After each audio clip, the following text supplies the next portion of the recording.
Hello guys, this is your friend and we are back with a new fanfic. Which is What If Godlike Naruto Half Demon Harem Sasuke Bunshing, Part 1.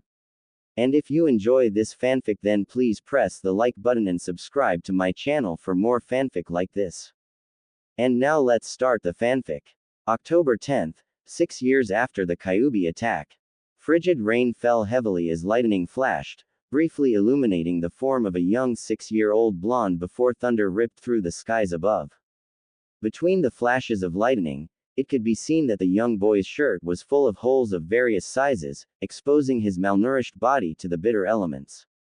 His pants in even worse condition as one of the pant legs was missing from the knee down, revealing his skinny leg. The boy continued to make his way down the empty street, as his bare feet splashed through the gathering puddles. A question any sensible person would have asked themselves upon seeing the boy would simply be, why was this child out in weather like this at this hour? The answer. Immediately at the stroke of midnight, the matron of the orphanage he resided in had kicked him out. Just as he turned 6 years old.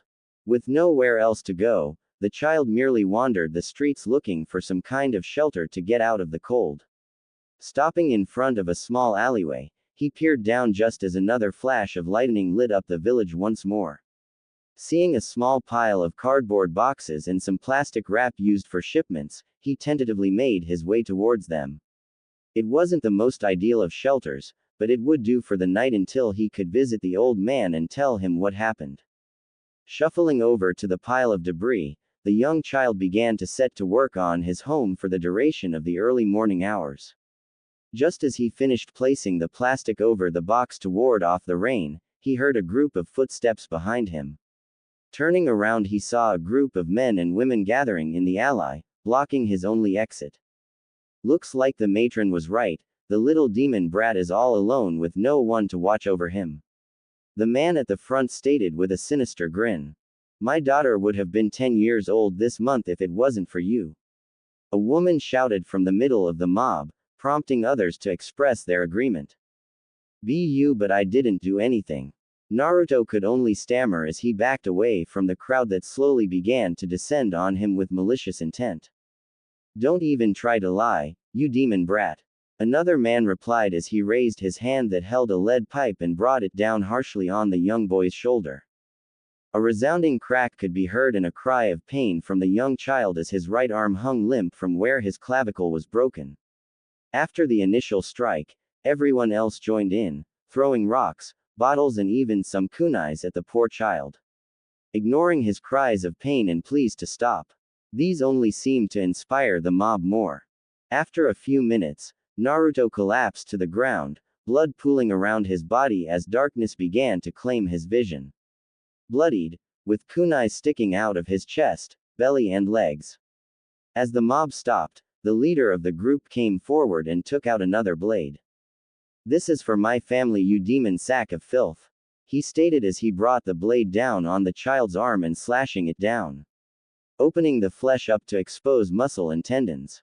The man repeated the process with Naruto's left leg and started to move towards the stomach when a kunai struck him in the forehead. Alarmed, the mob looked up to the roof to see a squad of Anbu. The leader of the group with a weasel mask, his Sharingan spinning furiously at the sight before him. Hawk, boar, take these people to Ibiki for his special treatment. Weasel smiled under his mask as he saw the mob's color drain from their collective faces. A few even tried to run before being struck down by the other surrounding Anbu that quickly incapacitated the rest. Having issued his orders, he jumped down to the alleyway as the sun began to rise over the horizon, giving light to the grisly scene before him. Kneeling next to the boy is another Anbu member, doing a medical scan to account for the damages done to the poor child. Report. Weasel stated. It's not good. I am detecting a broken clavicle, 3 broke ribs, a punctured lung, part of his heart is collapsed on itself, and that's not counting the lacerations on his arm and leg. The female Anbu reported, holding back her sickness and anger at the sight before her. I'll take him to the hospital, Weasel stated as he carefully picked up the boy's prone body. Go and report to the Hokage immediately. Yes, sir. The medic Anbu replied and shunshined off in a swirl of leaves. Weasel immediately did the same, hoping to get him to the hospital in time. For if he didn't, Kami have mercy on those involved. Naruto's mindscape. Hang in there, Kit, yelled the giant fox frantically as it smashed its body into the giant cage. Desperately trying to pump more of its chakra into the child, only for it to be strangled through the seal, allowing only a trickle of it to reach the dying boy. Damn seal. The boy in question slowly began to stir from his position in the water-filled room. Taking in the room around him, he began to question where he was. Did they dump my body in a sewer? He asked out loud, not expecting an answer. The next thing he noticed is that his body no longer hurt. Looking down, he couldn't find any traces of the attack he had just endured. Thank Yami, you're awake. A voice behind Naruto boomed, causing the boy to spin around and come face to face with a giant fox head behind a gate, with a tag across the center that read, Seal, in kanji. Who are you? Naruto stammered, taking a cautious step back. It seems this form frightens you. The fox answered with a large smile before its body was surrounded with a red smoke, obscuring the massive body from view. A few seconds later the smoke clears, revealing a young-looking woman dressed in a red battle kimono with black hair, red eyes and 9 white tails flowing behind her. 3 red whisker marks adorn her cheeks, similar to his only more pronounced. To answer your question, I am the reason you were attacked.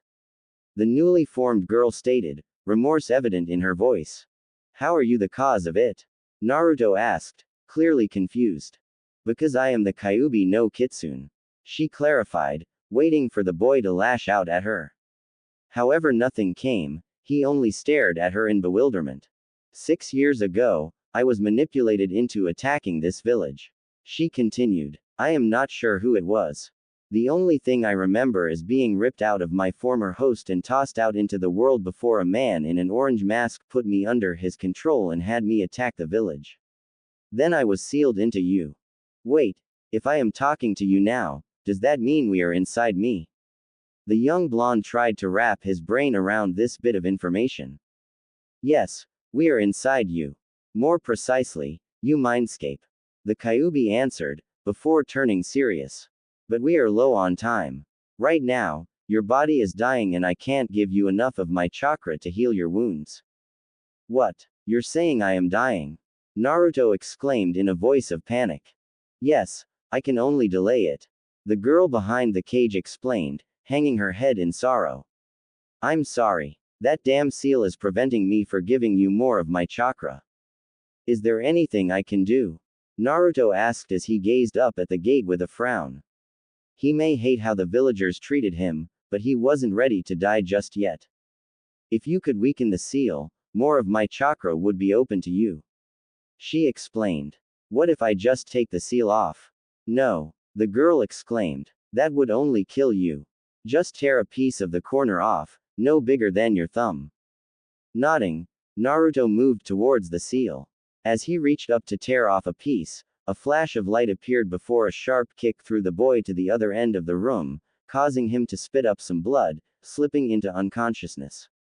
In front of the cage stood a man that looked like an older version of Naruto. I didn't sacrifice myself so you can ruin it, brat. The man sneered. You bastard. The girl screamed at the man. Your son is about to die. He will survive this. Minato grinned as he turned his attention to the girl. This experience will only harden him further to make him a powerful weapon for the village. And you're going to help him. You're a heartless bastard. She snarled, if Kushina knew what kind of asshole you were, she never would have fallen for you. And that is a ninja's greatest weapon. The blonde man grinned. Deception. I deceived her into falling for me to secure Uzushiyogakure's secrets for Konohagakure and secure its place as the most powerful hidden village. Positioning it to conquer the elemental nations with my son leading the conquest, the power of the Kyuubi at his disposal to level all opposition. You truly are a vile and corrupt man. A distorted voice echoed through the chambers, causing both Minata and the Kyuubi girl to look around for its source. A crimson orb descended into the center of the room before bursting, raining what appeared to be blood all over the middle of the room. Where the center of the orb once was, stood a tall, slender woman with silver hair tied back into a high ponytail. Resting along her shoulder is a large triple-bladed scythe, made of a black material of some kind, giving it a wispy-like appearance. Her blood-red crimson eyes focused on the former Hokage, causing the man to shudder under her gaze. "Who the hell are you?" Minato asked, regaining his composure. "Who I am is of no concern of yours, mortal." The woman replied coldly as she gripped her weapon and pointed it at Minato. "Just know that I have come for your soul. Then it's a shame my soul already belongs to the Shinigami." He smirked. "I am aware of this." The woman gave a sinister grin, causing a cold shiver to travel down Minato's spine. "Unfortunately for you, Shinigami Ni-san is my brother and has given me your soul for punishment of your vile actions." Not giving the blonde man any chance to retort, the silver-haired woman drove her scythe forward, impaling the chest of Minato, causing him to elicit an earth-shattering scream of pain as his soul was absorbed into the woman's scythe. "I shall enjoy feasting on your corrupt soul, Minato Namikaze." She grinned as the last traces of the fourth Hokage dissipated. With the task done, the silver-haired woman turned her crimson eyes towards the Kyuubi girl, causing the young girl to shrink back in fear, unsure of what this woman could do to her. "Now that that bastard is taken care of, let us see about saving young Naruto-kun." The woman replied as she walked over towards the seal and examined it. "I can't remove the seal, but I can alter it so that you can aid him more efficiently." "Do you intend on making him a weapon with my power as well?" the girl asked cautiously. "A weapon? No. I intend to make him my champion." The woman smiled as she began to move various symbols around the seal. Almost immediately, the Kyuubi girl could feel her chakra pouring into the young boy. Real world. The Anbu known as Weasel stood over young Naruto's hospital bed as the heart monitor steadily beeped. He was still infuriated as to what had just happened. He literally had to threaten one of the doctors to get the boy taken care of, and because he didn't trust the hospital staff to do their jobs without bias, he stood over them as they worked to stabilize the boy. Soon, he was joined by the Hokage himself. Weasel quickly gave him a full report of what he encountered. The elder man was even more upset that the Anbu was and had ordered the rest to investigate the matron at the orphanage, insisting that they bring her to Ibiki for questioning of her negligence, as Naruto was to be under her care until he was at least old enough to attend to academy. In silence, they stood by the boy's side when they noticed Naruto's body being surrounded by red chakra, causing some fear from the village leader that the Kyuubi may be attempting to escape. However, his fears were quickly dispelled when he saw the grievous wounds healing themselves. "Hokage-sama, what just happened?" Weasel inquired as the red chakra began to seep back into the boy, having healed all of his wounds and mended all of Naruto's broken bones. It was almost as if the attack never happened. "I am unsure, but I can only surmise that young Naruto's tenant doesn't want to die and is healing Naruto to keep itself from dying," the elder man explained as best it could. Naruto's mindscape. Naruto groaned as he slowly came to, half expecting to find himself in a completely new area. Looking around, he was somewhat relieved that he was still within his mindscape. Although, instead of the blonde man that had attacked him, there was a silver-haired woman conversing with the girl behind the cage. "Ah, you're awake," the silver-haired woman stated, making her way over to the young blonde. "Are you okay, Naruto-kun?" Kyuubi asked in concern. "I'm okay," he grunted as he stood up, looking at the newly arrived woman. Who are you?" "I am Jashin, the goddess of blood and carnage." The woman replied with a smile that strangely enough, was kind and gentle considering her title. "Now, first things first. How about we do something about this sewer?" "What do you mean?" Naruto asked, a bit confused. "This is your mind, Naruto-kun," Jashin explained. "You can change it to how you see fit. It is only like this because all you have known is loneliness and pain. Instead, imagine being in an open meadow, surrounded by a lush forest. Imagine a peaceful stream flowing through the meadow." Naruto closed his eyes, and began to imagine what the goddess described. Slowly the sewer-like setting began to dissolve as birds could be heard chirping. A cool breeze blowing against his skin as the sound of honey bees going from flower to flower. Opening his eyes, he could only marvel at the sight before him. An open lush meadow, with a stream flowing through the center surrounded by the lush forest Jashin had described. Sitting in the center of the meadow was the kitsune girl, her tail stretched out, enjoying the cool breeze. No longer confined behind the cage-like prison. Instead, a silver necklace was around her neck with the kanji for seal dangling from the silver chain. Jumping up, she quickly ran towards the blonde boy and tackled him in a hug, giving him kisses along his cheeks. Thank you, thank you, thank you, she repeated, tears of joy streaming down her face. You're welcome, Kyuubi, Naruto said, hugging the kitsune back. Ari, she replied. My name is Ari, Kyuubi is only a title. You're welcome, Ari-chan. The blonde smiled. Ari blushed at the suffix, but smiled nonetheless. Well done, this is a massive improvement over that sewer. Jashin commented as she scanned her surroundings, bringing the attention back to her. Thank you for your help, Jashin-sama. Naruto expressed, turning towards the woman. Please, call me Jashin-chan, or just Ya-chan for short. She smiled, causing the poor boy to blush. Now that you are out of danger, let us get to the real reason for my visit to you, Naruto-kun. Naruto nodded, curious as to what the goddess would want with him. He didn't think himself anything special when compared to other kids his age. The real reason I am here is to offer you a deal. Jashin began. I have watched you for some time now, from the day of your birth up until now, and you have interested me greatly. Despite your constant mistreatment and neglect, you persevere through it all and push forward. That is why I want to make you my champion. Your champion? Asked Naruto, a bit uncertain what was being asked of him. Yes. Should you accept, I will grant you a gift of power to help you through your conflicts.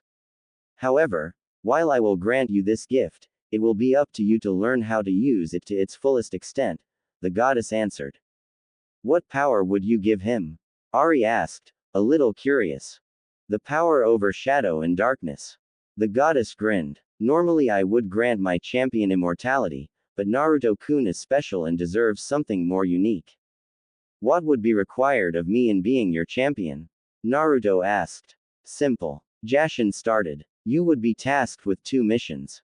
1. Restoring my name in the elemental nations that has been desecrated by the cults that have sprung forth, claiming to do vile things in my name.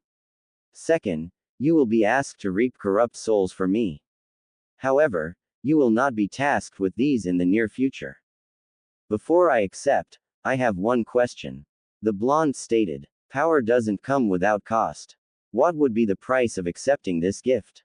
Despite his young age, Naruto had been forced to grow mentally early on to avoid traps and other things during his young age. This question earned him a smile from the goddess before him. Very wise, and you are correct, this power will come at a cost. Jashin stated. In order for your body to accept this power, I will have to change you to a Hanyu. A half-demon. So I would become what the villagers accuse me of? Naruto asked, a little frightened at the idea. He was already hated as is, if he were to become a demon it would only increase their hatred of him and no doubt more mobs would chase after him. Honestly, I doubt it would make any difference to the villagers, if that is your concern, Naruto-kun. The goddess answered truthfully. They already see you as a demon through their ignorance. The only difference would be that you would have the power to protect yourself from the angry mobs or even avoid such conflicts altogether. And what would be the benefits of becoming a half-demon? The boy asked, trying to cover all of his bases before making such a big decision. Aside from the powers I am granting you. She quirked an eyebrow, earning a nod from the young boy. Your body will be more durable and mature slightly faster than those of your age. Aside from that, your strength, speed, senses and stamina will be inhuman, allowing you to accomplish feats others would deem impossible for your age. Your eyes will also gain the ability of what I call shadow sight, though the name doesn't do it justice. Lastly, you will heal even faster if you attain any injury. Added that Ari-chan can make it almost instant. And how will I change physically? Naruto inquired. While so far this offer sounded good, it wouldn't do him much good if he had to stay hidden because he sprouted horns and a tail. And how does this shadow sight work? You are worried how others will see you. Jashin smirked. Fear not, your physical changes will be minor. Apart from more defined muscles, your hair may take some dark highlights. Though if you are enraged, other features will become more prominent. Such as elongated canines, sharp claw-like fingernails, and your cute little whisker marks becoming more defined. As for your shadow sight, as I said, the name doesn't do it justice. She continued, her voice glowing with a sense of pride as she began to describe the ability. When activated, you will be able to see perfectly in the darkness. Furthermore, instead of looking for chakra-like other sight-based abilities, this eyesight will pick up life energy. Meaning if it is alive, you will be able to see who, where, and what it is. I pride this at being my ultimate creation. It really doesn't sound like that or any drawbacks, Jashin-sama. Ari commented as she watched her vessel mull over the possibilities. However, one question did rise in the kitsune's mind. Anyo, if he accepts, what will happen to me? Nothing, came Jashin's reply. The seal will still be in place, so you would continue to exist, albeit in a naturally stronger vessel. After a few minutes, Naruto sighed and looked to the goddess in front of him before smiling. Very well, Ya-chan, I accept your gift. He replied, earning a gentle smile from the silver-haired goddess. I am glad, Naruto-kun. She smiled as she slowly walked towards him, kneeling down so she was face to face with him, causing the poor boy to blush at the close proximity between the two of them. I will not lie to you, you will feel some pain when you wake up. Naruto merely nodded in acceptance. After this attack, he doubted he could feel a worse kind of pain. Gently, the goddess cupped both of his cheeks and brought him closer to her. Before he could react, she kissed him on the lips, once again causing the poor boy to blush deeply, having never done anything like this before. As she did so, dark energies began to flow from her body into his. This process lasted only a few minutes, before the young began faded from his mindscape, leaving behind a smiling goddess and a blushing kitsune. Was that really necessary? Ari asked, slightly pouting that the goddess had just stolen the boy's first kiss. No, but it was entertaining. And he is cute. Jashin smiled, turning to the fox girl, reaching into her kimono and withdrawing a black-looking scroll, handing it to Ari. I must leave now. I trust you to help teach young Naruto-kun his abilities and general training to prepare him for the world. This scroll contains information on some of the shadow abilities. Once he has mastered these, I will give him another scroll. It will be done, Jashin-sama. Ari bowed in respect, only to blush as the goddess came in close, her lips just an inch away from the kitsune's ear. And do not fret, after all, Naruto-kun will need to take multiple mates. Jashin smiled before disappearing into a blood-red orb and vanishing, leaving a furiously blushing kitsune at the implications the goddess left. Real world. The first thing Naruto was made aware of as he regained consciousness was that his body felt like it was on fire. It was as if someone had tossed him into an oven and left him there to bake. Granted, he wouldn't put it past the villagers to attempt something like that. Gritting his teeth, he forced his body to move, despite his muscles' protest to do even the most basic of movements. Well, Jashin-chan did warn me that I would be sore. He thought to himself. I wonder if the physical changes already happened. Naruto-kun, you're awake. The old man beside his bed exclaimed, catching the attention of the boy and the Anbu in the weasel mask. Hey Gigi. Naruto replied in a weak, almost silent voice, shocking himself. Try not to talk too much, Naruto-kun. Weasel stated as he approached the bedside. The doctors said your vocal cords were severely damaged during last night's attack. Naruto frowned, but nodded as he remembered what happened. If he focused on the memories, he could still feel each hit that fell on him. However, his frown was replaced with a small smile as he remembered what happened afterwards. Unconsciously bringing his fingers to his lips as the realization just hit him. He had kissed an actual goddess. Are you okay, Naruto-kun? The Hokage asked in concern. I'm fine, GG. The boy replied, his voice sounding a bit stronger now, earning a quirked eyebrow from the Anbu, unaware of how the boy was healing so fast. Though he assumed it was due to his tenant.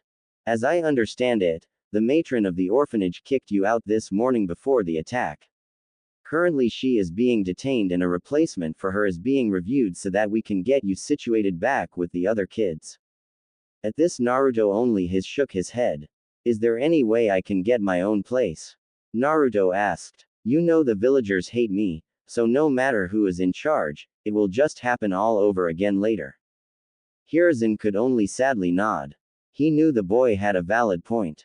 The old man swore to Kami, if he ever discovered who let it slip of the boy's Jinchuriki status to the common public, he would rake that poor soul over hell fire and then some. I will see what I can do, rest up Naruto-kun. The old man smiled sadly. Weasel, watch over him. Lethal force is authorized to any threats. The Anbu gave a short nod and followed the village leader out of the room to stand guard by the door to allow the boy to peacefully rest. Despite how this day started, I would have to say this has been the best birthday I have had so far. He smiled to himself. Happy birthday, Naruto-kun. Eri's voice echoed in his mind, causing the boy to smile even more. Jashin-sama left you a scroll for your new abilities. Thank you, Ari-chan. He replied back to her with their mental link before he leaned back into his pillow and fell asleep once more. Slipping back into his mindscape once more. The young blonde sighed heavily as he made his way through the village. Once again, his teacher decided that he was responsible for the mess that happened in this classroom that afternoon, despite the mess in question was all the way on the other side of the room from him. Either way, it didn't matter to him. If anything, it allowed him to avoid the group of kids that had planned to jump him as soon as he left school. Unfortunately for the group of bullies, Naruto was no longer an easy target. With his heightened senses thanks to being a Hanyu, he could easily hear the whispers shared between the group that conspired to bring him more physical pain. Thus, he was able to plan around it and avoid them altogether. The wrongfully delivered detention just made it easier for him. He did find it amusing that the group of kids actually waited outside for him for the full 2 hours he served his detention, only to discover that Naruto never walked out the doors. In fact, the moment he left the classroom, he ducked into a corner full of shadows and disappeared, reappearing a few blocks down the street in an alleyway. Using one of his favorite new abilities from the black scroll he had gotten on his 6th birthday, the Shidusutepu, Shadow Step. A handy ability that allowed him to literally walk into shadows and travel elsewhere in a split second. In theory, he surmised he could use this ability to travel anywhere, whether he had visited that place before or not. However, in practice he only traveled to places he had already been. No need to take unnecessary chances and get lost in the darkness. Seriously, with how strong you are with your Hanyu body, you could have easily floored those twerps. Ari commented in anger in Naruto's mind. She had become even more fiercely protective over her blonde container over the past 2 years since they officially met. Maybe, but you have to remember half the kids in the class have parents or family members on the civilian council. Naruto replied mentally. All the perks I have for being a half-demon would be moot if I am locked away in a prison cell. And the old man can only do so much until I become a genin at least. I understand where you are coming from. Ari frowned, not that the blonde could see it. I just hate that you have all this power and have to hide it. Speaking of which, why didn't you just use your Shidusutepu to just return to your apartment? Why come out in the alley? I know Ari-chan, I know. But my bastard of a father was right about one thing. Deception is a very powerful tool to employ. Naruto stated, a scowl on his face at the mention of his father. As for not returning directly home, mostly the same reason. If I am never seen wandering around the village, people will begin to get suspicious and that would put more scrutiny on us. Also, I want some ramen. Ari could only chuckle in response. Casually, the blonde Jinchuriki made his way towards his favorite ramen stand, ignoring the various glares and sneers that were cast his way. As long as they didn't try anything, he didn't care, and so he continued on his way. As he continued on, his pace slowed as he walked past the now mostly empty Uchiha compound as a frown formed on his face, though he didn't linger long. Only a few months after the attack on his 6th birthday, Uchiha Itachi had killed his entire clan save for his younger brother and left the village. The official story was that Itachi had betrayed the village and slaughtered his clan in the quest for more power. Though that didn't sit right with the young blonde. He knew there was more to it than that. There just had to be, but he knew the old man wouldn't tell him anything, even if his theory was correct. Passing the Uchiha compound, Naruto turned right down a small side street that led to the village's main road, where Ichiraku's was located. The young boy could already smell the tantalizing scent from where he was. With renewed urgency, Naruto quickly made his way to the stand. "Hey old man." Naruto greeted the man behind the counter as he entered the stand, taking a seat near the far side of the counter. "How was school, Naruto?" Tsuki asked before shouting in the back of the shop for his daughter. "The usual, get in trouble for stuff I had nothing to do with." The blonde shrugged as a young girl around the age of 10 skipped out from the back of the shop. Flour on her face, as well as some in her brown hair. "You need something, Pop?" The girl asked before noticing her favorite customer was here. "Oh, hi Naruto-kun. Good afternoon Ayame-chan, working hard." Naruto smiled as the girl embraced him in a friend hug, rubbing some of the flour on him as well. "Yup," the girl exclaimed. "Someone has to keep this place running." Naruto chuckled at the girl's response and the girl's father could only snicker at her antics. "So what I can get ya Naruto?" Tsuki asked. "The usual. Actually, I was told to request something a little different." The blonde smiled. "The Kushina special." At hearing the dish's name, the elder man froze in shock, nearly dropping the bowl he was drying off. "Naruto, who told you to ask for this dish?" The ramen chef inquired, clearly thinking someone was playing a cruel prank on the boy. This was a dish only one person, one woman in all of the elemental nations could handle, and no one has had the courage to order it in 8 years. "I overheard 2 shinobis making a bet with each other. Loser had to order a large bowl of that particular dish." Naruto began to explain. "When I heard that your shop made it, I asked them about it." "I suppose they didn't warn you about why no one orders this dish?" The elder man frowned. "Actually, they did. I know what to expect and I still want to try it." The blonde smiled. "You can still make it, right Tsuki Oji-san?" "Of course," Tsuki exclaimed, feeling his pride as a chef was questioned. "Ayame, let's get to work. It's time you learned how to make this dish." "Okay Pops," Ayame enthusiastically replied, still unsure as to why this dish was so special to her father. As the father and daughter duo disappeared into the back of the shop, Naruto felt a little guilty about lying to them. Of course, how was he going to tell them that his very own mother was the one that suggested he try it out? Flashback no jutsu. As soon as Naruto's head hit the hospital pillow, the young boy had passed out. Immediately returning to his own, now more lush mindscape to spend some more time with his newfound friend and partner, and to also look over the scroll that Jashin had left behind for him. "Welcome back, Naruto-kun." Ari greeted happily as she bounded over to where the young blonde and materialized. "Thanks Ari-chan." Naruto smiled as he was engulfed in a hug from the vixen girl. "Here is the scroll that Jashin-sama left." The Kyuubi girl stated as she handed her container the black scroll the goddess had left for her new champion. "She said that this will give you an introduction to some of your new powers." "Awesome," the young blonde stated, clearly excited in the concept of learning not only something new, but something only he would be able to do. Eagerly, he unrolled the scroll and gazed upon the blood-red letters that emitted an odd shine to them, making them really stand out against the black background of the scroll. The young boy had to admit that there was something entrancing about the way the letters glowed. Just as the two were about to delve into the knowledge the scroll held, a sudden bright flash of white light caught their attention. Alarmed, they stood up with Ari standing in front of Naruto in a defensive stance, determined to protect the young boy. As the light died down, a lone feminine figure stood in the center of the field, clearly upset about something. Minato, where the hell are you? The woman shouted. I swear to Kami that I will rip your spine out and beat you to death with it. Maybe upset wasn't the exact word to describe the strange woman's current mood.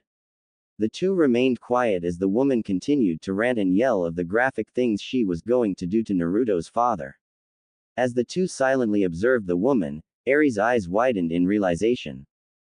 Kushina-chan, the Kyuubi girl asked, a little unsure. Hearing her name, the woman suddenly turned her attention to the other two in the area. Immediately, her eyes began to soften. Ari-chan, is that you? The red-haired woman asked as she slowly approached the two. Earning a nod from the fox girl, she then turned her attention to the blonde-haired boy next to the Kyuubi. Then that must mean. Without hesitation she immediately burst forward and engulfed Naruto into a firm, but loving hug. Afraid to let this moment go as tears streamed down her cheeks. I'm so sorry Sochi, she whispered as she kissed his cheek. Naruto for his part didn't know what to say or do as the woman continued to say she was sorry over and over again and begged for his forgiveness that he had to shoulder such a burden. A few seconds ticked by before it all clicked into place. Gently, he embraced the woman back, giving his mother a firm hug.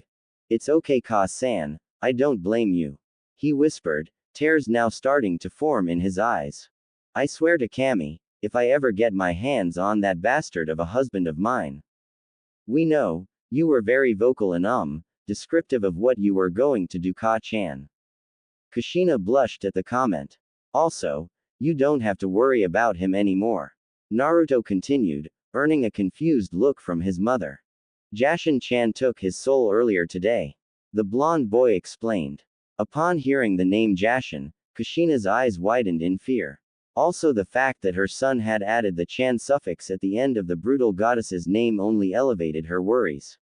She knew that the life of a Jinchuriki was hard and full of suffering, but did her child really suffer so much as to become a Jashinist? So Sochi, are you a? She couldn't finish her question, but Naruto understood what she wanted to ask. Taking a step back away from his mother, the young blonde let out a sigh before he turned his attention back to his mother. He could see the fear in her eyes about what his answer was going to be. Am I a Jashinist? He asked for her, before shaking his head. I am not sure if a simple name like that would apply to me really. I suppose I should begin with how my birthday started. With a frown, Ari sat down next to her container, not really excited to relive the morning's events again. But, the boy's mother needed to know about the life her son has led so far. Today was my birthday, Naruto began. You would think a kid my age would be excited for it. But for me, this day always brought pain as it's also the day my bastard of a father defeated the Kyuubi. Every year on my birthday, the matron of the orphanage would ensure I was locked or kicked out for some reason or another just so the mobs can organize their so-called fox hunts.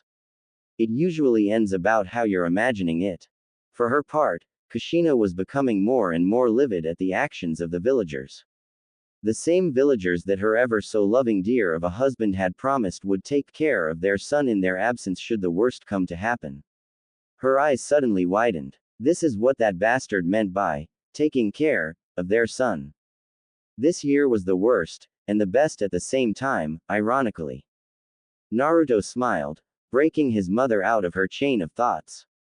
This time, they actually almost succeeded in killing me. Ari-chan did her best to try and heal me. But the damage I had taken was too much, especially with the way that bastard had to seal done. It also didn't help that the bastard made his appearance to make sure I didn't tamper with the seal. Bastard even attacked me, to ensure I couldn't get to the seal. Saying he wasn't about to let me undo his sacrifice. Naruto-kun fell unconscious again after being struck. Ari started, filling in for when Naruto was knocked out. Though, in theory he could have remembered it either way since they were within his mind when it happened. I argued with the bastard as he gloated about deceiving you with his lies. Acting all proud and how Naruto-kun would become colder after he survived his experience and become the village's weapon to bring the other nations under Konohagakure's rule. And then, Jashin-sama came. Ari continued with a smile. She took Minato Tem's soul to torture for eternity. But, his soul was given to the Shinigami. Kushina stated, confused at the events as well as worried that even the Kyuubi spoke about Jashin with respect. Shinigami-sama is her brother, and he gifted her his soul. Ari smiled again. After she took the Tem's soul, she altered my seal to allow me to feed Naruto-kun more of my chakra to ensure he would live. It was shortly after that I awoke to find both Ari-chan and Jashin-chan talking. Naruto spoke again, bringing the attention back to him. Sochi, why do you keep using Chan when talking about Jashin? Kushina asked. Well, she kind of asked me to. The blonde chuckled, rubbing the back of his head. Anyways, we talked a great deal and she offered to give me power, but at a cost. Cautiously, he looked at his mother and could see that she was afraid of what he was going to say. However, he was also concerned with how she would react when he tells her that he is now a half-demon and Jashin-chan's champion. To help me avoid future fox hunts, and the hatred from the villagers, she gave me a special power. A bloodline if you will. However, the price is I am now a half-demon. A Hanyu. Why? Kushina exclaimed. Why would you agree to such a thing? Because I was tired of fearing for my life. Naruto bluntly stated, snapping his mother out of her hysteria. And I know what you're thinking, and no. Jashin-chan didn't manipulate me into agreeing to accept her gift. We talked in detail about the pros and cons of it. In the end, I saw that the pros greatly outweighed the negatives. It's true, Kushina-chan. The Kyuubi girl spoke up again. Jashin-sama spoke the truth about what changes would happen and Naruto-kun desperately needed a way to escape the hunts. Besides, I think he looks cuter now. Ari-chan, are you flirting with your godson? The red-headed woman asked in a teasing tone. Godson? Naruto inquired, confused by this new development. Yeah, Kushina-chan kind of made me one of your godmothers before you were born. Ari rubbed her left arm in embarrassment. Anyways, the blonde Hanyu began. After giving me her gift of power, she made me her champion.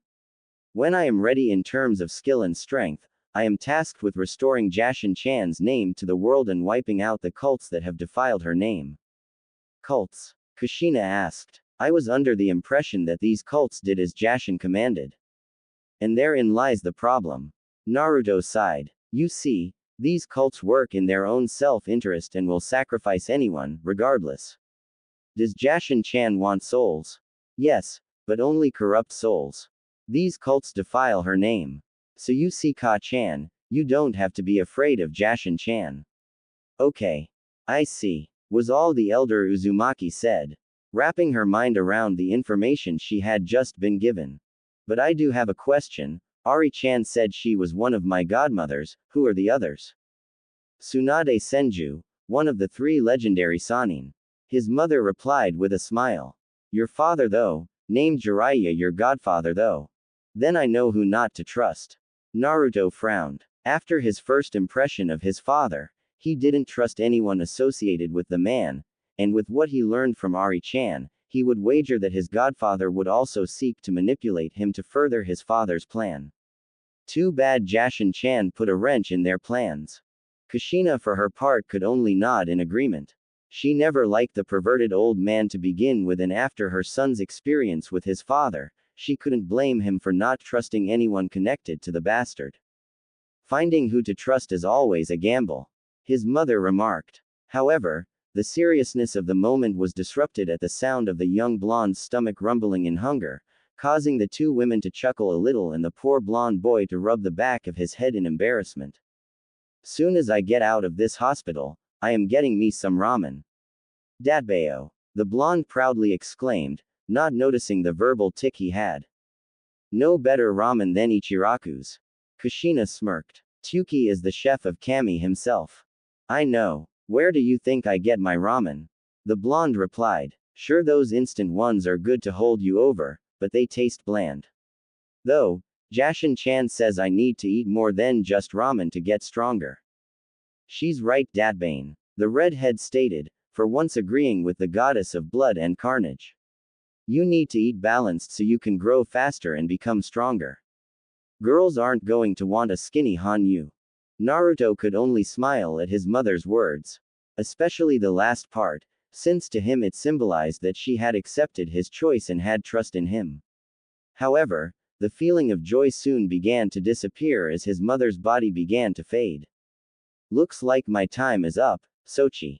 She smiled as she knelt down, bringing her son into one last hug. Also dragging Ari into it as well. Knowing full well this would be the last time she would see them. I love you, Ka-chan, and I am going to miss you. Naruto wept, fully letting his tears fall. Tell you what, Sochi, the next time you go to Ichiraku's, ask the old man about the Kushina special. Kushina commented with a warm smile. I warn you, it is hot. It has to be to live up to my nickname, the red hot-blooded habanero. I will, Ka-chan, I will. He smiled. Slowly, while still embracing the two. Kushina faded away one final time, leaving two grieving individuals. Flashback no jutsu dispelled. Naruto couldn't prevent a few tears from falling at the memory of his late mother. It was a bittersweet moment for him. To finally be able to connect with her, only for it to be so short. Either way, he treasured it. Every second with her was priceless and he would cherish it. His train of thought was soon interrupted as the father and daughter duo returned, carefully holding a large bowl of ramen. Tuki's face looked like if any drop of it spilled, that it would set fire to anything it touched. Gently, the old man set the bowl down in front of Naruto with a concerned look. Almost as if silently praying that the young boy would survive this experience. For Naruto's part, he could smell the amount of spices and chilies wafting up into his nostrils, causing the boy's mouth to water in anticipation. Grabbing his chopsticks, took a cautious bite of the noodles. Almost immediately his eyes widened and began to water before he began to attack the bowl with gusto, much to the shock of the ramen chef. He had only ever seen one person in his life eat this particular dish in such a way. That was great, Tsuki Oji-san. Naruto exclaimed once he finished the bowl. I think I found my new favorite dish. Tsuki could only look on, completely gobsmacked. He was half expecting the boy to start breathing fire with the amount of heat that was in that bowl. However, the boy's reaction clearly told him that he was going to have to restock all of his chilies and spices in the very near future. Speaking of which, the elder man was surprised that the young boy had only ordered one bowl so far. Usually the young blonde would be on his 10th bowl by now. I'll be sure to keep the ingredients stocked then. Tsuki smiled. Thanks, old man. The blonde beamed as he pulled out his wallet to pay for the meal, only to be stopped by the ramen chef. Tonight is on the house, my boy. For being the first person in 8 years to order and finish such a dish. The old man stated, earning an agreeing nod from his daughter. Thanks again, old man, Naruto said as he looked up at the darkening sky with a slight frown. It's starting to get dark, so I am going to head home. Ayame, be a dear and walk Naruto home. Tsuki said, knowing full well his daughter had a crush on the boy. Of course, Pops. She smiled as she made her move to join the young boy, only to be stopped. Ayame-chan, I can't allow you to do that. He smiled sadly. You know how the villagers feel about me, and I cannot allow you to put yourself in harm's way for me. I just don't want you to get hurt either. Ayame frowned, not knowing of all the times Naruto had been hospitalized from previous attacks before his 6th birthday. I'll be fine, he reassured her with a gentle hug. Besides, the darkness is the ally to a shinobi. And I am going to be the best shinobi the world has ever seen. Datbeo. Ayame and Tsuki could only chuckle in response at the confidence the boy exuded. They believed that he would make a fine shinobi. Especially with his selfless attitude. The fact that he didn't want to put Ayame in any sort of danger only increased the mon's respect for the boy, and fed the crush the young girl had on him. Without saying anything else, Naruto had left the ramen stand and made his way towards the apartment that the Hokage had managed to secure for him. Of course, like everything else when it pertained to the boy, the village leader was met with some resistance about the course of action. In the end, a compromise had to be made, so instead of the nice apartment that Hiruzen had intended for the boy, Naruto was given a run-down apartment in the red light district of the village. To be honest, Naruto didn't mind in the slightest. A more run-down place was perfect in his eyes as it attracted less attention. Not to mention, he really didn't want to have a nice apartment ruined for the inevitable graffiti and such that were bound to happen. And it did. No sooner had the blonde moved into the apartment, did the walls begin to get covered in various forms of graffiti. While the vandalism riled up the Kyuubi girl to no end, Naruto merely ignored it. Knowing full well that until he became a shinobi, there was little he could do to retaliate in any form. "Thur he-ish," slurred a drunken man, as he stumbled out of Shushuya, one of the village's more popular pubs. Due to its close proximity of the village's more perverted and carnal secrets. Lests got him. Despite the incoherence of the man, other patrons who were less intoxicated were quick to jump to the man's call. Grabbing bottles and other items that could be used as weapons to attack the 8-year-old, the group of a dozen or so began to chase after the boy. Paying no mind to the young girl crouched on the roof overlooking the street. A scowl dug in deeply on her face. Here we go again. Naruto sighed mentally as he took off down the street at speeds faster than a normal 8-year-old. Much to the anger of the mob behind him. Get enough distance between me and them, duck into the alley and disappear into the shadows and watch as they rage yet another failure to corner me. Ari could only giggle in response. While she wasn't too fond of running, she couldn't help but admit how hilarious the end result would be. Even she learned a few new profane words from the mobs that failed in their assignment. As planned, Naruto quickly ducked into the alleyway and was running to the end where the darkest shadows were. However, he didn't expect some shinobi to be in the mob as a kunai whizzed by his cheek, catching the blonde's attention. "You're pretty fast for a demon brat," the nameless shinobi stated with a grin as he pulled out another kunai. "Yeah, well, when you have morons constantly trying to kill you, you learn to move fast." Naruto shrugged, not showing any signs of worry. Though he was a bit disappointed that his initial plan had fallen through, leaving him no choice but to show off some of his powers in front of witnesses. By now the rest of the mob had caught up, some of them winded from the distance they had to run to catch up to the demon brat. Clearly not happy about having to run just to catch up with the brat. "Well, you won't have to worry about that anymore." The shinobi grinned maliciously. "Because you won't survive after tonight." Without waiting for a reply, the shinobi of the group quickly threw the kunai he had in his hand at the blonde boy. However, to both parties' surprise, it never made it as a second kunai came from above and knocked the first out of the air. A few seconds later a lone feminine figure jumped down from the roof. Naruto noted that she had purplish hair, tied up into a pineapple-like fashion. Her burgundy t-shirt hiding her figure as a pair of khaki shorts rounded out her outfit. "You lot are pretty brave when teaming up against a kid," she replied as she twirled a kunai in her fingers as she stared down the mob. "Figures, now that I can look out for myself someone decides to interfere." Naruto frowned to himself. Not that he didn't appreciate the help, but with the girl now defending him, he couldn't in good conscience abandon her here. No surprise the snake whore would defend the demon brat. The male shinobi taunted, earning a glare from the girl in question. However, her glare turned into a sinister grin as a snake she had summoned previously closed in on her opponent's leg. Without warning, the snake struck, sinking its fangs deep into the shinobi's flesh, injecting a massive amount of venom as it did so.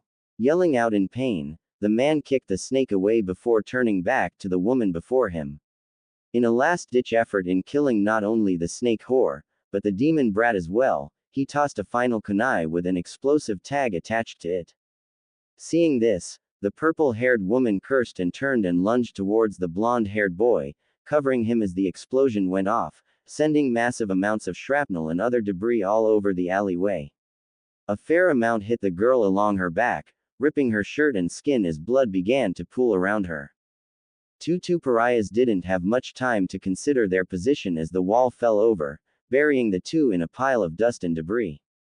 Luck as on their side as it had left a big enough pocket for them to not be crushed. However, that didn't raise Naruto's hopes any. The girl who had risked her own safety was in serious condition, and he knew that by the time anyone took the time to investigate, she would be long dead, and no doubt he would be blamed for it. Ari-chan, is there anything I can do? The blonde mentally asked, as he could feel the girl's body growing cold from the blood loss she was suffering from her wounds. There's one thing, but I don't know how the girl will react when she wakes up. The Kyuubi girl responded, though already not liking how things were turning out. What do I need to do, Ari-chan? You need to mark her as your mate, was the Kyuubi girl's simple reply. A simple reply that seemed to hit the blonde like a ton of bricks, no pun intended due to the situation they were in currently. Wait, what? It's the only way. You have to inject your Hanyu chakra into her so that she can heal. Ari quickly explained, knowing that they didn't have much time and if her container wanted to save this girl's life, this was the only way to succeed. You need to do it now. Just bite her on her shoulder and inject your chakra into her. Not arguing, Naruto gently turned the unconscious girl around so that she was facing him. He couldn't help but note that she was cute. With some encouragement from Ari, he leaned down and bit into the girl's left shoulder and began to pump his chakra into her. Slowly, he could feel warmth coming back to her skin as his chakra began to heal her wounds she had sustained from the explosion. Suddenly, off to the left side of his face, an audible pop sound was heard as smoke rose up from the base of her neck. She must have had another mark, not a mate mark but a servant mark. It felt tainted, Ari concluded. At any rate, your mark overpowered it and destroyed whatever was in it. I just hope that mark wasn't special to her. After a handful of seconds had passed, Naruto released his jaws from the girl's shoulder and saw as a black sun-like design appeared on her shoulder with a black fox-looking head with red eyes in the center of it. The sun's flames took the form of tails. 9 of them, sprouting out from behind the fox head. So this is what my mark looks like? He questioned mentally, liking the design of it. Even Ari was in awe of how it looked, secretly hoping she would get one too. A blush appearing across her face at the thought. The blonde boy and his tenant were taking out of their thoughts as the girl before them began to groan, signaling that she was waking up. Slowly stirring, she sat up and groggily rubbed her neck where her former curse mark used to be. Are you okay? Naruto asked, even though she was. Physically at least. His chakra saw to that. Mentally and emotionally though, that was a different question. The hell happened? The girl asked, still a little disoriented from the events. You saved me from the mob that was trying to kill me. The blonde answered, catching the attention of the girl finally. Why did you risk yourself to save me? Because you needed help, she simply answered with a shrug. In truth, she didn't know why she got involved. All she knew was that she just hated the idea of a mob of cowards would gang up on a kid and even threaten to kill him. Another thing that was making its rounds within her mind was how she was feeling. She remembered the kunai being thrown, the explosive tag going off, her jumping to cover the boy and then, blackness. Now however, she felt like she was more in tune with her surroundings. Not to mention, despite the blast, she felt no pain anywhere on her body. What happened to me? She asked, looking in the direction the boy's voice came from. Only able to make out his silhouette as various clouds covered the moon that filtered into the cracks of the debris pile. You were badly hurt. Naruto sighed, preparing himself to be lashed out on. In order to save you, I had to do something, and I hope you won't be too upset. Being greeted with only silence, the boy continued. Your injuries were life-threatening. He began. In order to save your life I had to mark you. Mark me. Her tone was clearly displeased. Yes. Naruto sighed as he prepared for the worse. Truth is, the villagers are right.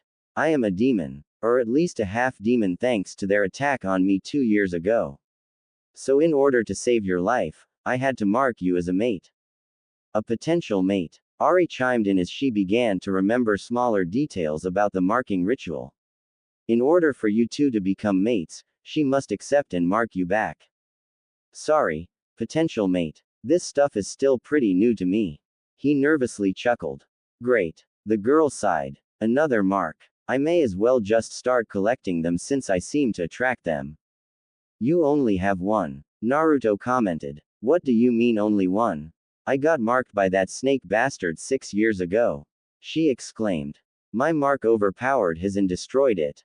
The Hanyu explained as the moonlight lit up the inside, fully exposing both of their faces to each other for the first time. For her part, she was taken back by how handsome the boy was, despite being a good 6 years younger than her. His blue eyes seemed to glow in the darkness, giving off a sense of intimidation to an enemy, and comfort to an ally. Even more so, she was shocked that she had been freed from the snake bastard by this boy. Reaching up, she trailed her fingers across where it once was only to find nothing. No lumps or anything to show it was there. She did, though, feel the slight rise in her skin where her new mark was. Though she couldn't see it, she traced around its design, making a mental note to take a look at it in a mirror as soon as she could. Don't worry, it should disappear in a week or so. Naruto explained. The only way it would stay is if you were to mark me to accept it and thus, agreeing to be my mate for life. And just how would I mark you? She asked with a slight grin as the clouds covered the moon once more, delving the two into darkness once more. Same way I marked you. He shrugged, not knowing just how close to danger he was as he continued to recite what Ari was telling him.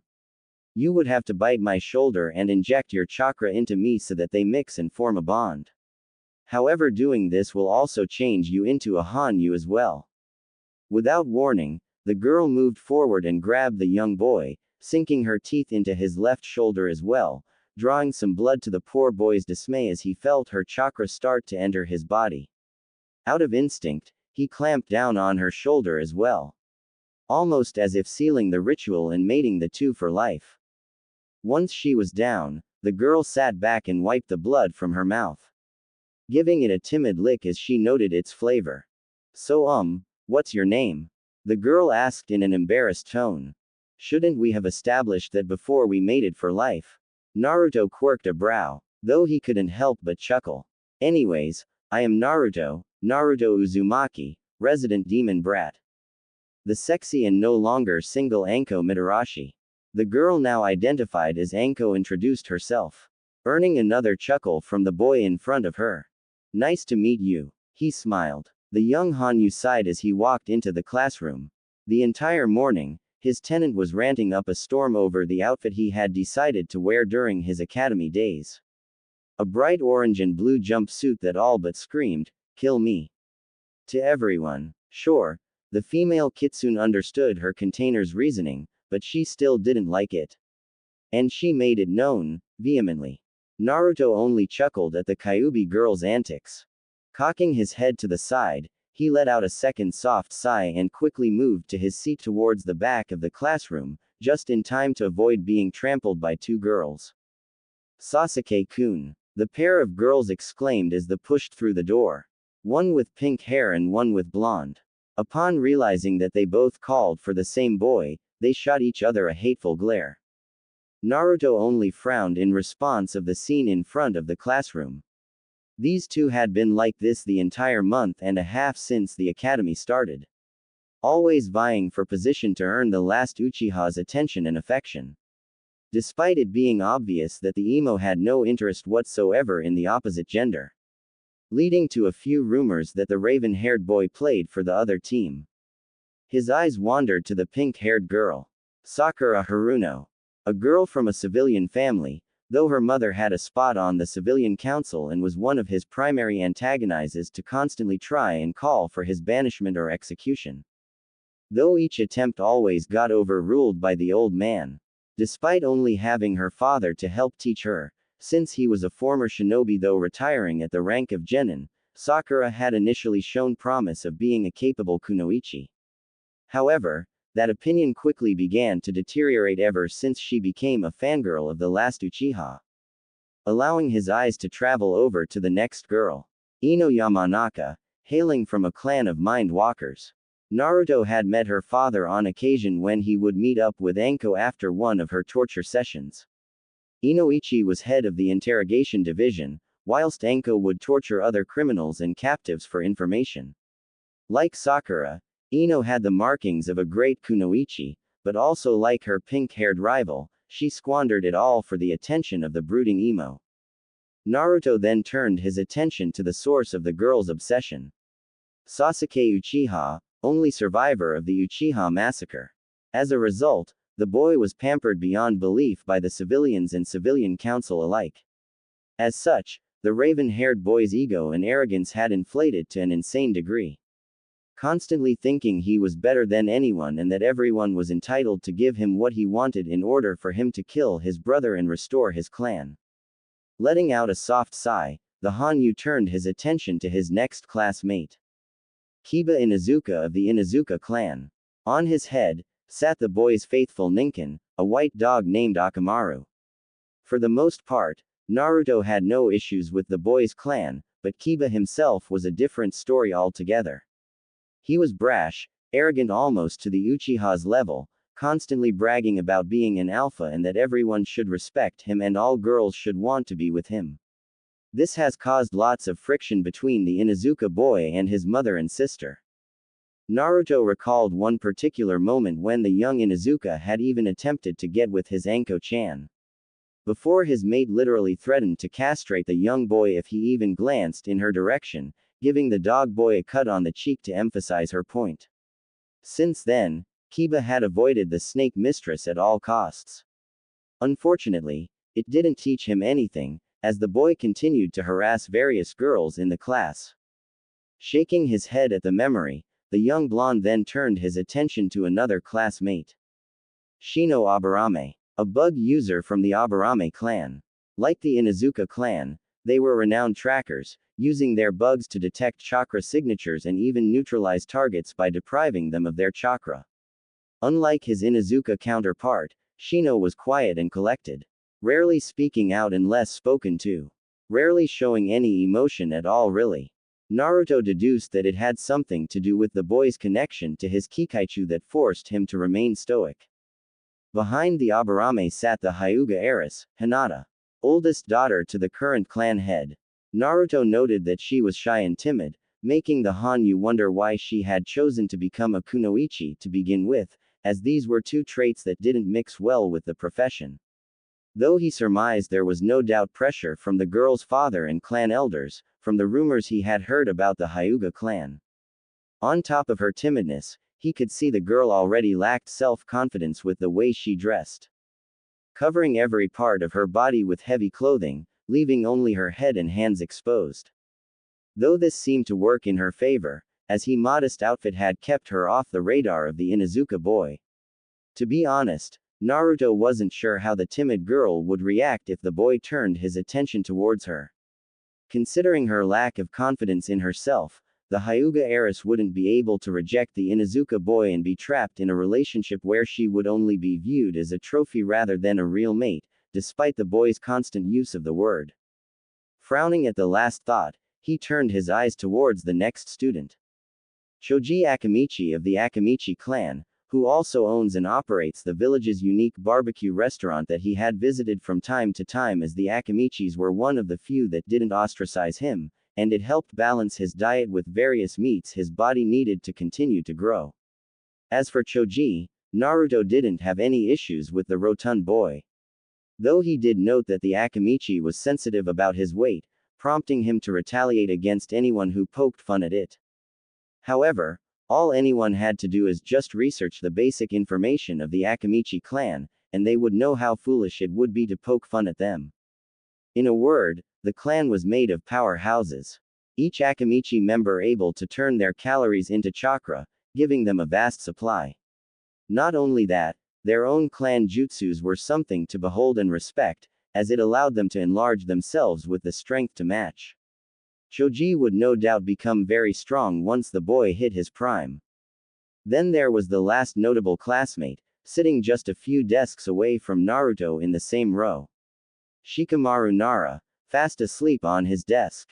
The boy's clan techniques were similar to the ones that Jashin had given him, though to a much lesser degree. Manipulation over shadows to entrap their opponents if the Nara's shadow made contact with their enemies. The Hanyu made a silent vow not to encroach on the clan's own technique, despite it being well within his ability to do so.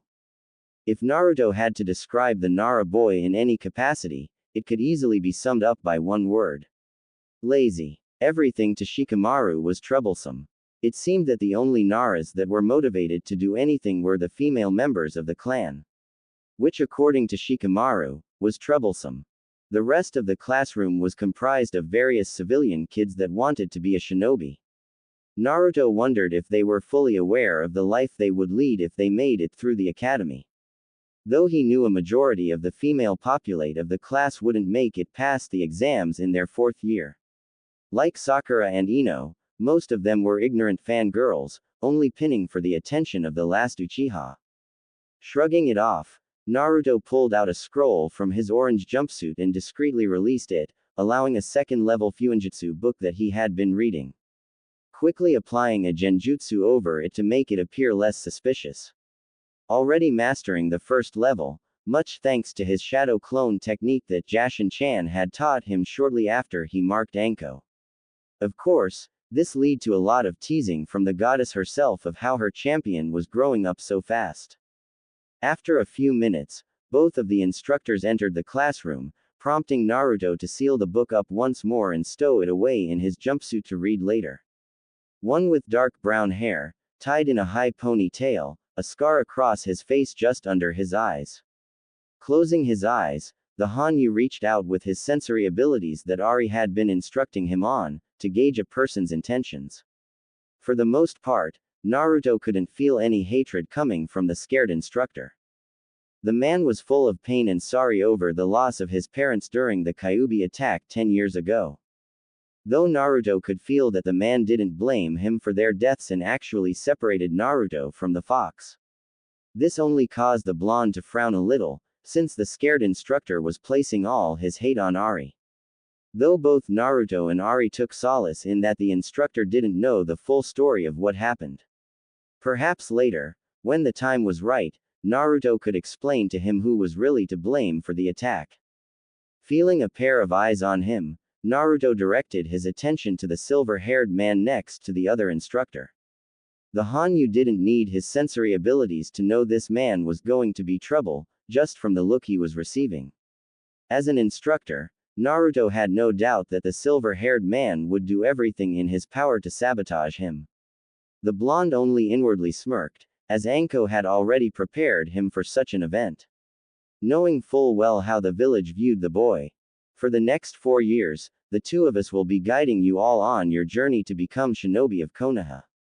The scared instructor stated, as his eyes wandered over the class, making sure he had everyone's attention. I am Iruka Yumino, and this is Mizuki. I know for the past month you had Mio-sensei as your instructor. Iruka continued. Unfortunately, she will be unable to continue her instructor duties due to personal issues. While there was confusion among the classroom, Naruto knew exactly why the woman was no longer teaching the class. During the weekend, she had attempted to kill Naruto to, in her own words, cleanse the village of the demon. Unfortunately for the woman, Naruto was currently on a date with Anko, and the snake mistress didn't take kindly to the attempted assassination. Currently, Mio was in the T&I building, probably being tortured by Anko-chan. At the thought, Naruto felt a wave of pity wash over him for the former instructor. Anko was very passionate about her job and enjoyed causing as much pain as possible to her subjects. Doubly so for those that she had a personal interest in. And the snake mistress was personally invested in Mio. Uzumaki. Naruto. Iruka called out, snapping the blonde out of his thoughts. Here. He simply replied. Alright, today we are going to start off with. Iruka began to drone. Almost immediately the class groaned as the currently lesson wasn't anything to be excited about. No tales of powerful jutsus, no exploits of brave shinobi taking on entire armies. No, the current topic was politics within the village. Rolling his eyes, Naruto took out his book once more and began reading. Thanks to Jashin-chan, he was already well versed in all of the major villages' inner workings as well as their laws. As the lecture drawled on, with almost half the class fast asleep, Naruto for the most part kept to his book when suddenly he was hit with memories of one of his shadow clones he left training in the Forest of Death. Immediately blood began to trickle from his nose and a heavy blush appeared on his face. The young Hanyu face vaulted into his desk, gaining the attention of the classroom. "Are you okay, Naruto?" Mizuki asked, with fake concern. "Just fine," the blonde retorted, not lifting his face from the desk. Letting the memories of the clone that had just dispersed settle. It seems his dear Anko-chan had decided to visit his clones and given him a special message in the form of groping the shadow clone's crotch while smothering its head into her chest. "Then you wouldn't mind telling the class what Tobirama Senju was best known for?" Iruka chimed in. Tobirama Senju, otherwise known as the Nadaime Hokage, is best known for achieving political stability and implementing institutions that help the village run more efficiently. Naruto explained as he lifted his head off the desk, once he was sure there was no evidence of what had just happened. As such, he ensured Konoha's continuity and prosperity. Very good, Naruto," Iruka commented, completely dumbfounded of such a full answer coming from the boy who already had a reputation of being the dead last in the classroom. "You seem to know your Hokages." "Of course I know my Hokages," Naruto exclaimed, jumping up on his desk. "Because I am going to be the greatest Hokage of them all." "Shut up, Naruto baka," Sakura shouted, earning a round of laughter from the classroom. Inwardly groaning at his foolish display, Naruto sat back down as the class resumed. Though a twinkle of mischief could be seen in his eye, no one noticed that Naruto didn't have a shadow anymore. "Two can play that game, Anko-chan." Naruto grinned to himself. He had used his proclamation of being Hokage to distract the class from him silently using his Dakukurin, or dark clone technique, to return the favor to his mate. It was similar to his shadow clones, but with the exception that it was equally as strong as him. Downside was he could only create one at a time. Still, it would get this particular job done. Hours later, after what seemed like an eternity, the final bell finally rang, signaling the end of the school day. Naruto waited for most of the class to clear out before making his way towards the door. Usually he would step into the shadows and disappear, but today, something was telling him to take the scenic route back home. Please stop," a timid voice begged from around the corner, catching the young Hanyu's attention. "Why?" another voice replied. "Are you going to cry? I say we rip out her weird eyes so we don't have to look at them anymore." Yet another voice commented with a sick laugh. Rounding the corner, Naruto could see three boys around his age trapping the young Hyuga heiress in a corner. The blonde scowled at this and wondered where the girl's guardian was. Moving forward, the blonde Hanyu griped one of the assailant's arm, just as the boy brought back his fist to strike at the girl. "You know, one thing I can't stand is cowardly bullies," Naruto remarked, his voice quiet but firm. "The hell do you want, demon?" the ringleader asked, yanking his arm out of the blonde's grip. Naruto only smirked and said nothing as he waited for the bullies to make the first move. Which happened almost immediately as the one on the left took a wild swing. The blonde quickly dropped into his hubby stance and deflected the strike towards one of the other kids.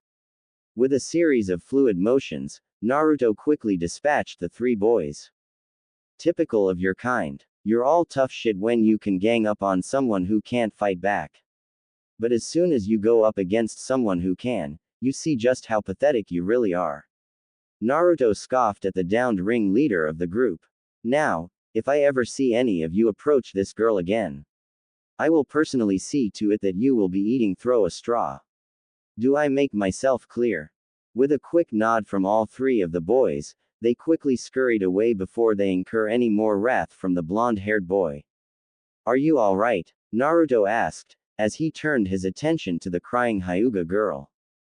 Thank you for saving me, the girl meekly replied. "Naruto Uzumaki." The boy introduced himself. "Thank you, Uzumaki-san, I'm Hinata Hyuga." The Hyuga heiress formally introduced herself. "Why didn't you fight back?" Naruto asked. The Hyuga clan had a reputation of being taijutsu's masters. I don't like to fight or cause pain to others," she replied, looking down at the ground. Hyuga-san, it's perfectly okay to fight to defend yourself and those you love.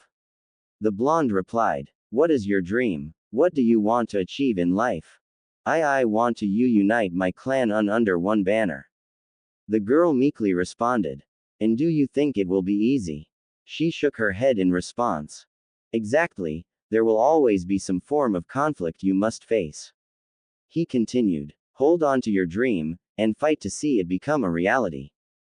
The two were then interrupted as a frantic branch member of the Hyuga clan came running forward in a rush. Get away from Hinata-sama, you filthy demon brat. The man lashed out, attempting to strike at Naruto, whom merely sidestepped the attack, easily avoiding it. You're welcome for doing your job. The blonde remarked before turning on his heel and leaving the two Hyugas. See you tomorrow in class, Hinata-san. You need not concern yourself with the likes of that thing, Hinata-sama. The branch member snidely commented, clearly not liking the boy. Be that as it may. Hinata spoke with an unusual firmness in her voice. He did do your job for you, and your failure will be reported to my father. The branch member gulped in fear, but bowed his head, accepting his fate, before leading the heiress back home. Naruto. After his encounter with the Hyuga heiress, the blonde Hanyu quickly made his way across the village to the Forest of Death, where no doubt a very frustrated Anko was waiting for him to arrive. He smirked from the earlier memory he got from his Dakukurin. In true definition of turnabout as fair play, the dark clone had snuck up behind Anko and used one hand to grab her by the crotch, while another groped her breast before quickly dispelling. To be honest, Naruto was the only person in the elemental nations that could get away with it, though there would be repercussions. After a few more minutes of traveling, Naruto entered the forest entrance and began bounding through the trees with the practice of a seasoned shinobi. It didn't take him long to arrive in a clearing where a small army of his shadow clones were training. Off to the side was a very frustrated snake mistress. You got a lot of nerve, Gaki. Anko shouted as she spotted the blonde. Though she failed to hide the grin on her face as she approached him. Turnabout is fair play. Naruto shrugged. You assaulted my clone while I was in class, you know. You act like you didn't enjoy it. She smirked as she hopped down right in front of him, wrapping her arms around his neck. Same could be said for you, hubby Haim. He grinned, wrapping his arms around her waist. Without waiting another second, both closed the distance and let the lips collide into a feverish kiss, built up from pent-up frustrations all day. Mostly on Anko's part. It took all of the snake mistress's mental fortitude to remind herself that Naruto was still only 10 years old, despite his body looking at least 2 years older than he actually was.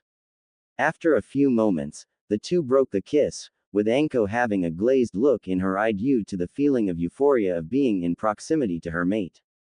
Naruto mirrored her feelings. One of the benefits of the mate's mark they both had was that they could feel each other's emotions and it amplified positive feelings for one another. However, it also increased their own sexual desire for one another. The snake mistress was more than willing to satisfy that desire, but Naruto was firm that they at least wait until he graduated the academy, which she reluctantly agreed to. I see my two favorite Hanyus are behaving themselves.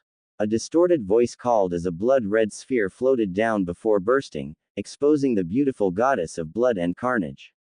As well as two frustrated Hanyus can, Jashin-chan. Naruto smiled as he reluctantly released Anko.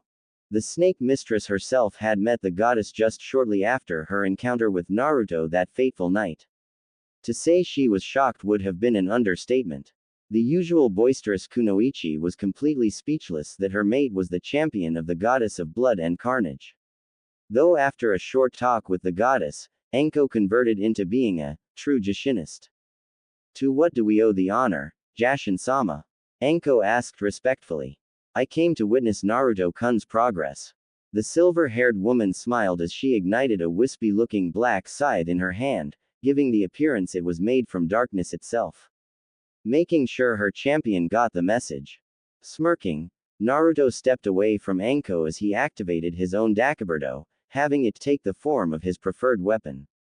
A double-bladed scythe, similar to how Jashin's looked with the same wispy appearance, wafting off the dark energy weapon. Dispel your clones, and we shall begin. Jashin instructed as she erected a massive barrier around the training ground, ensuring that no one within the village would detect the massive amount of energy that was about to erupt between the two. Doing as he was instructed, Naruto began to dispel all of his shadow clones in small clusters as the memories flooded his mind. Enko took this as a signal to get back a safe distance, retreating to the far end of the training ground, perched on one of the higher tree branches, giving the snake mistress a good view over the entire field. An eager grin on her face. After all, it wasn't every day you got to see a spar with an actual goddess. Silence hung in the air as the two stared each other down. Without warning, Naruto charged forward before abruptly disappearing into the shadows, only to come up behind the goddess and take a swing at her, only for her to twist and block the attack with ease. Smirking, the goddess retaliated, and unleashed a fury of blows from multiple angles, all of which the young blonde flawlessly deflected before renewing his attack on the silver-haired woman. Swinging down hard above her, Jashin brought up her scythe and blocked it only to see Naruto dissipate into thin air. Reacting on instinct, the goddess jumped up into the air, just as the blonde came up from underneath her. Very clever, my champion. Jashin praised the blonde for his ingenuity to use the goddess' own shadow as a means to teleport under her. Using my own shadow to your advantage. Thank you, Jashin-chan. The blonde grinned at the compliment his goddess had given him. Though he didn't dwell on it as he summoned his Dakukurin, dark clone, from his shadow and began a 2-on-1 assault on the goddess. The goddess only smirked as she twirled her scythe and deflected all of the blows, before hooking the dark clone's scythe with her own and forcing it forward only to be decapitated instantly. Naruto flinched at the memory he received, but didn't let it slow him down as he ducked under another wide swing from the goddess, narrowly avoiding her blade. Seeing an opening, Naruto pivoted and hooked the end of his scythe in between the goddess' legs and yanked it as hard as he could, causing the silver-haired woman to lose her balance for a split second before she corrected herself and followed the motion her body was going into a perfect backflip, righting herself just in time to block another strike from the blonde. The two continued to trade blows for another 2 hours before the sparring session began to wind down. Despite his abundant stamina and Hanyu-reinforced body, the young blonde was gasping for air as he fell to one knee, though still determined not to give up. If it wasn't for his accelerated healing, he would have also had numerous cuts all over his body, though only his torn cloths showed any signs that he had been hit. You lasted 2 hours against me. Jashin smiled, clearly happy with how well the young blonde did. It seems you have mostly mastered your scythe. The only thing you lack is true in-field experience. Thank you, Ya-chan. Naruto panted, though he did feel a sense of pride to have lasted as long as he did against an actual goddess. Even though she was holding back considerably and didn't use anything other than her own weapon to combat him. While Naruto had pulled out all stops and used everything at his disposal. That being said, while you are proficient with your scythe, I strongly recommend learning to wield a secondary weapon to fall back on. The goddess advised. You may find yourself in areas where you will be unable to use your scythe to its fullest. Any weapon you recommend? Seek out Yugao Azuki. The silver-haired goddess stated. She is your village's most skilled kenjutsu users. Her skills easily rival that of 7 ninja swordsmen of the mist. I will seek her out immediately then. Naruto bowed his head in respect to the goddess. Even though she had told him time and again that he didn't need to. Until we meet again, my champion. The goddess bid her farewell to the young Hanyu before she disappeared, allowing the barrier she had erected fall. Shortly afterward, Enko dropped down from the tree she had perched herself on while she witnessed the battle. The snake mistress had seen the two spar before, but each time had left her in awe and a bit envious. Silently, she wondered just how well she would fare against the goddess. Hey Enko-chan, do you know someone named Yugao Azuki? Naruto asked, as she came up behind him. Why, looking to get another girl already? She grinned, teasing the poor boy. Not my intention, but you know I am a sucker for strong and sexy girls. He smirked. but Jashin-chan suggested I seek her out and ask her to train me in Kenjutsu. Yeah, I know her. She is Anbu Neko. I think you've seen her a few times while she was on duty. Anko commented. If I remember correctly, she has today off. You may be able to find her at the Dango shop. Thanks, hubby Haim. Naruto smiled as he brought his snake mistress in for another kiss. I better go try and find her now. You do that, I need to go take a really cold shower. The snake mistress pouted. That spar got me all hot and bothered. I will graduate before you know it. He reassured her as he kissed her one more time before letting them both sink into the shadows. A few minutes later, after dropping Anko off at her apartment so that she could release some of her frustration, Naruto quickly made his way towards the main street of the village. Ignoring the various sneers and glares he received, the blonde Hanyu navigated his way through the busy street until he drew near to the Dango shop Anko and told him about. While I appreciate the gesture, I am simply not interested in you in a romantic way, Hayate-san. A purple-haired woman around the age of 18 commented as Naruto entered the shop. I really wish you would reconsider Yugao-chan. The man replied, coughing a little. I think we would be great together and I would treat you like a goddess. Well, looks like I found her. Naruto thought to himself. Now how to approach her without being rude. I don't doubt that. The woman sighed, clearly showing signs of being annoyed. But as I have told you, I am already in an arranged marriage. Well, at least Anko-chan doesn't have to worry about me bringing her home now. Naruto snickered to himself quietly. Come on, your would-be fiancé doesn't need to know you had a little fun before you got hitched.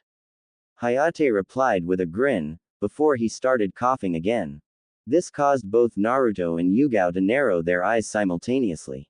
Naruto had always looked down on those who were unfaithful in any capacity. Even more so when those individuals were involved in a relationship. Not having anyone growing up, Naruto took loyalty, honesty, and integrity very seriously. Yugao on the other hand was absolutely disgusted with what her fellow shinobi was suggesting. It gave her the impression that he only wanted her as a conquest to brag about later. Throwing his earlier words out the window about treating her as a goddess. Deciding it was time to step in, Naruto approached the purple-haired beauty. Excuse me, are you Yugao? Naruto asked, catching the attention of both the young woman and Hayate. Yugao looked over the young blonde for a moment, narrowing her eyes slightly, though not in a disdainful way. In reality, she felt something she recognized with the boy though couldn't put her finger on what it was. Yes, I am Yugao. She replied. I was told by someone I trust to ask you about training in Kenjutsu. The blonde explained. So you want to be a swordsman, huh?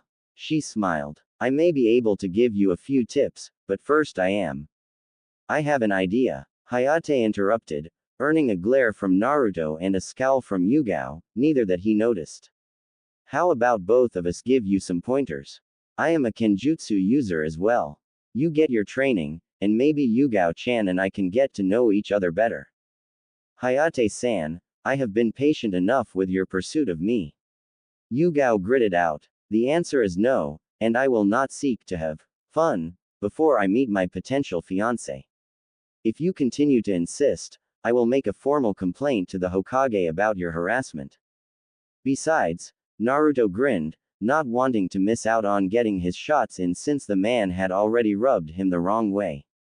I was instructed to seek out only Yugao as her skills rival that of the 7 swordsmen of the mist. I highly doubt your skills would even compete with hers. At that, Hayate scowled and left the Dango shop in a huff. Humiliated by both his object of desire and the gaki that had interrupted his time with her. The snickering from Yugao infuriated him even further as he quickened his pace. Thank you for that, Naruto Uzumaki. The blonde introduced himself. You said your mentor told you to seek me out.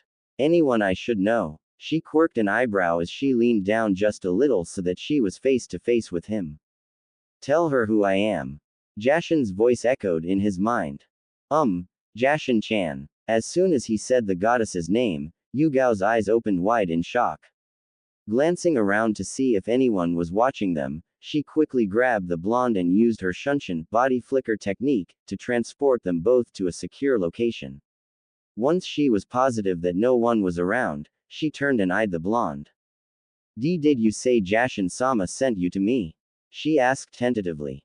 Wait, Jashin-sama? Naruto asked, a little confused. You mean you're nodding? Yugao reached under her vest and pulled out a silver necklace with a upside-down triangle inside a circle. The goddess of blood and carnage's symbol, signifying the Anbu's faith to her goddess. In the back of his mind, he could hear two distinct chuckles, causing the blonde to roll his eyes at the two. Would have been nice if she told me you were one of her followers. Naruto frowned. But yes, Jashin-chan instructed me to find you and ask for training in Kenjutsu, since I am already proficient with my scythe and I need a backup weapon to be more versatile. If Jashin-sama has sent you to me, it will be my honor to train you in the art of swords. Yugao smiled, proud that she was serving her goddess. I look forward to learning from you, Yugao-san. The blonde bowed to his new sensei. You wouldn't be Jashin-sama's champion, would you? The purple-haired woman voiced her question, a look of anticipation in her eyes. Yes, I am. Naruto answered truthfully, only to see the woman's face light up with a vibrant smile and a look of pure joy and happiness. Why? Because you're the one. She smiled as she stepped closer, bringing her face to his. You're my fiancé, as per Jashin-sama's instructions. Not that I want to go against Jashin-chan's wishes, but I have already marked Anko-chan as my mate, and I don't want to betray her. He frowned. Yugao on the other hand only giggled, catching the boy's attention. She found it sweet that he considered his current lover's feelings about it. It was endearing. I understand, and it is sweet of you to take her feelings into consideration. Yugao spoke, though she didn't sound upset like Naruto thought she would. Does she follow Jashin-sama? She recently converted about a year ago. The blonde answered. Then I will explain to her. The purple-haired woman responded with a mischievous grin. Of course, with it being Anko, she may see this as a chance for a threesome. Naruto could only face palm. Looks like I am bringing her home after all. The young Hanyu thought with a sense of irony.